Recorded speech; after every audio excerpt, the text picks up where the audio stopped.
જામનગર જિલ્લા પોલીસ અધિક્ષક તરીકે ડોક્ટર રવિ સૈનીએ ચાર્જ સંભાળ્યો હતો અને પ્રેમસુખ ડેલુને હર્ષોલ્લાસ સાથે વિદાય આપવામાં આવી હતી. જામનગર એસપી તરીકે ફરજ બજાવતા અને લોકોમાં લોકચાહના મેળવનાર જિલ્લા પોલીસ અધિક્ષક પ્રેમસુખ ડેલુની બદલી સુરેન્દ્રનગર ખાતે થતા અમદાવાદ ઝોન 6માં ડીસીપી તરીકે ફરજ બજાવતા ડોક્ટર રવિ સૈનીને એસીપી તરીકે મૂકતા એસીપી કચેરી ખાતે તેઓ હાજર હતા, જે તેમને ગાર્ડ ઓફ ઓનર આપવામાં આવ્યું હતું અને અધિકારીઓ દ્વારા પુષ્પગુચ્છ આપી સ્વાગત કરાયું હતું. તો બીજી તરફ જામનગર ખાતે તટસ્થ રહી પ્રજાના સાથે રહેતા અને લોકચાહના મેળવનાર પૂર્વ એસપી પ્રમુખ પ્રેમસુખ ડેલુને ભાવભીની વિદાય આપવામાં આવી હતી. પાઘડીમાં સજ્જ પ્રેમસુખ ડેલુ પર પોલીસ સ્ટાફ અને અધિકારીઓ તેમજ જામનગરવાસીઓ દ્વારા શાલ ઓઢાડી ભવ્ય વિદાય આપવામાં આવી હતી. પ્રેમસુખ ડેલુએ જામનગરવાસીઓમાં પોતાની કાર્યશૈલી દ્વારા લોકોના હૃદય જીત્યા છે અને હવે ડોક્ટર રવિ સૈની પણ પોતાના કાર્ય માટે વખણાય છે અને જામનગરવાસીઓ માટે હંમેશા સજ્જ જોવા મળશે તેવી આશા સાથે બંને અધિકારીઓને ખૂબ ખૂબ અભિનંદન.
જી સર, હું સૌથી પહેલાં તમામ જામનગરવાસીઓને ધન્યવાદ આપું છું.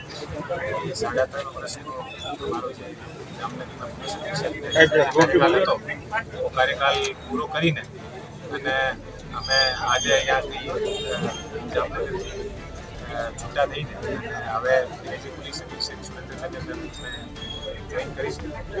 જામનગરના જે 3.5 વર્ષનો કાર્યકાલ હતો અમે પૂરી કોશિશ કરી હતી કાયદો અને વ્યવસ્થા જે છે આ સારી રીતે ચાલે અને મને લાગે છે કે મેં ઘણી સરસ રીતે મારી જામનગર કામગીરી કરી હતી. પણ દરેક જે કામગીરી હોય અમે સુધારની જે વસ્તુ હોય હંમેશા હોય જ છે.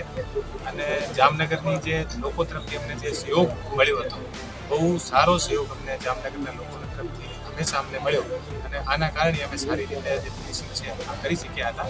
અને આજે જે છેલ્લા દિવસ જે રીતે તમે તમામ લોકો આવીને જામનગરના લોકો પોલીસ હેડક્વાર્ટરમાં જે અમને માન સન્માન અને સ્નેહ આપ્યો છે આ બદલ પણ આપ તમામનો અને જામનગરના તમામ લોકોનો હંમેશા આભારી રહીશું કે એટલું વધારે જે સન્માન આપ્યું આ સન્માનના કારણે અમને ઓર કામ કરવાની જે પ્રેરણા જે છે આ મળે છે.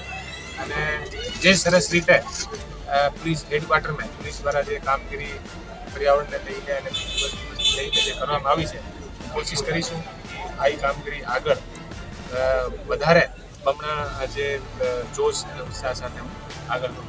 એક વખત ફરીથી આપ તમામનો આભાર વ્યક્ત કરું છું અને જામનગરના લોકોના પ્રેમનો ક્યારેક પણ ના ભૂલું અને આપ તમામને મારે